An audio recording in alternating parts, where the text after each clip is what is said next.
প্রাণীর প্রতি নিষ্ঠুরতা প্রতিরোধে আইন। আজ আমরা আলোচনা করব প্রাণীর প্রতি নিষ্ঠুরতা প্রতিরোধে বাংলাদেশে কোনো আইন বিদ্যমান রয়েছে কিনা এবং যদি থেকে থাকে সেই আইনটি কি বলে।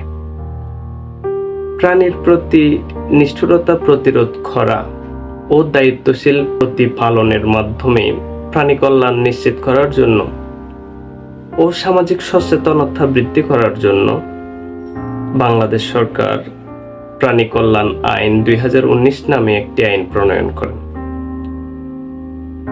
পশু প্রাণীদের প্রতি সহিংসতা ও অপ্রয়োজনীয় নিষ্ঠুর আচরণ সম্পর্কে এই আইনের 6 ধারায় বলা হয়েছে। 6 ধারায় বলা হচ্ছে বেশ কিছু কাজ যা প্রাণীর প্রতি অকল্যাণকর এবং অপ্রয়োজনীয় নিষ্ঠুর আচরণ হিসেবে যেগুলো গণ্য হবে। আসুন তেমন কয়েকটি অপ্রয়োজনীয় নিষ্ঠুর আচরণ সম্পর্কে জেনে নিই। বলা হচ্ছে কোনো প্রাণীকে যদি অতিরিক্ত পরিশ্রম করানো হয় কিংবা অপ্রয়োজনীয় প্রহার করা হয় বা আঘাত করা হয় কিংবা খাদ্য বা পানি প্রদান থেকে যদি কোনো প্রাণীকে বিরত রাখা হয় কিংবা অতিরিক্ত খাদ্য বা পানি কোনো প্রাণীকে প্রদান করা হয় জবরদস্তির মাধ্যমে।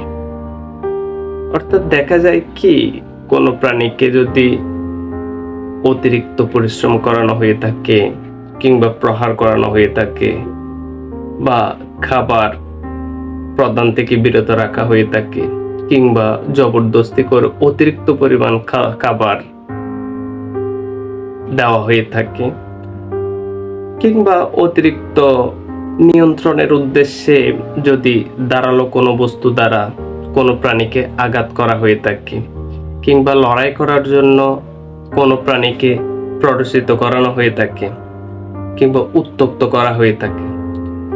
আবার ধরুন রাইফেল কিংবা শুটিং এর উদ্দেশ্যে কোনো প্রাণীকে যদি লক্ষ্যবস্তু হিসেবে নির্ধারণ করা হয়ে থাকে, অর্থাৎ যিনি তীর ছুড়বেন বা শুট করবেন সেই লক্ষ্যবস্তুটি যদি কোনো একটি প্রাণী হয়ে থাকে কিংবা কর্তৃপক্ষের অনুমতি ব্যতীত বিনোদন কিংবা খেলার উদ্দেশ্যে যদি কোনো প্রাণীকে ব্যবহার করা হয়ে থাকে, আরো ইত্যাদি কারণে এই সকল কাজগুলোকে প্রাণীর প্রতি সহিংসতা বা অপ্রয়োজনীয় নিষ্ঠুর আচরণ হিসেবে বোঝানো হবে। এটি এই আইনের 6 ধারায় বলা হয়েছে। প্রাণী কল্যাণ আইন 2019-এর 6 ধারায় বলা হয়েছে। প্রাণী কল্যাণ আইন 2019-এর 6 ধারা অনুসারে যদি এই ধরনের কোনো প্রাণীর প্রতি যদি এই ধরনের সহিংসতা বা অপ্রয়োজনীয় নিষ্ঠুর আচরণ করা হয়ে থাকে, সেক্ষেত্রে দণ্ড হচ্ছে 6 মাস বিনাশ্রম কারাদণ্ড বা 10,000 টাকা অর্থদণ্ড বা উভয় দণ্ডে দণ্ডিত করা যাবে। ওই ব্যক্তিকে উভয় দণ্ডে দণ্ডিত করা যাবে, 6 মাস বিনাশ্রম কারাদণ্ড বা 10,000 টাকা অর্থদণ্ড বা উভয় দণ্ডে দণ্ডিত করা যাবে। এই আইনের গুরুত্বপূর্ণ একটি ধারা হচ্ছে 7 ধারা। অনেকেই প্রশ্ন করে থাকেন প্রায় সময় যে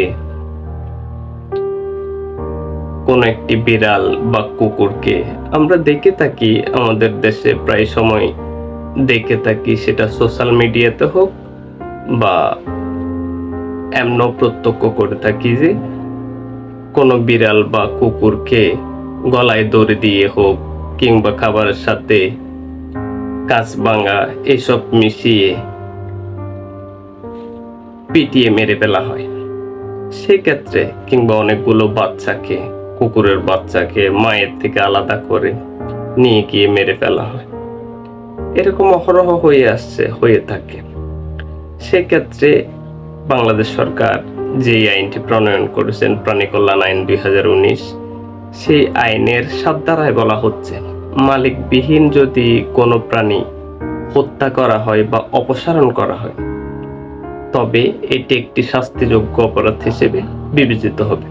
এই আইনের 7 ধারার অধীন মালিকবিহীন কোনো প্রাণীকে হত্যা করা হয়ে থাকলে কিংবা অপসারণ করা হয়ে থাকলে তবে এটি একটি শাস্তিযোগ্য অপরাধ হিসেবে বিবেচিত হবে।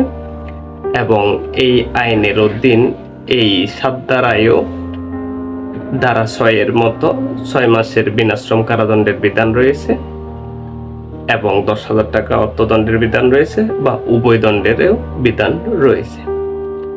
অর্থাৎ মালিকবিহীন কোনো প্রাণী হত্যা করলে বা অপসারণ করলে আমরা যা দেখে থাকি যে বিড়াল বা কুকুর এই টাইপের যদি কোনো প্রাণী যারা আমাদের সচরাচর আমাদের আশেপাশে ঘোরাঘুরি করে থাকে, এ ধরনের কোনো প্রাণী যদি হত্যা করা হয় বা অপসারণ করা হয় তবে 6 মাসের জেল রয়েছে বিনাশ্রম এবং 10,000 টাকা অর্থদণ্ডেরও বিধান রয়েছে। প্রাণীর ক্ষতি সাধনের উদ্দেশ্যে যদি কোনো প্রাণীর অঙ্গহানি করা হয় কিংবা বিষাক্ত বা বিষ মিশ্রিত যদি খাবার কোনো প্রাণীকে খাওয়ানো হয়, সেক্ষেত্রে এটি একটি, তখন যদি কোনো প্রাণী মারা গিয়ে থাকেন অর্থাৎ কোনো প্রাণীর যদি হত্যা হয়ে থাকে কিংবা স্থায়ী যদি অঙ্গহানি হয়ে থাকে সেটিও এই আইনের অধীন অপরাধ হিসেবে বিবেচিত হবে। এই আইনের 18 ধারায় বলা হচ্ছে কর্তৃপক্ষের লিখিত অভিযোগ ব্যতীত কোনো আদালত এই আইনের অধীন এটি বিচারার্থে গ্রহণ করবেন না। অর্থাৎ কর্তৃপক্ষের লিখিত অভিযোগের মাধ্যমে এই আইনের অধীন যদি কোনো অপরাধ সংঘটিত হয়ে থাকে সেক্ষেত্রে কর্তৃপক্ষ লিখিত অভিযোগ দায়ের করবেন, তবে এই মামলা আমলে নেওয়া হবে। ধন্যবাদ, ভালো থাকবেন।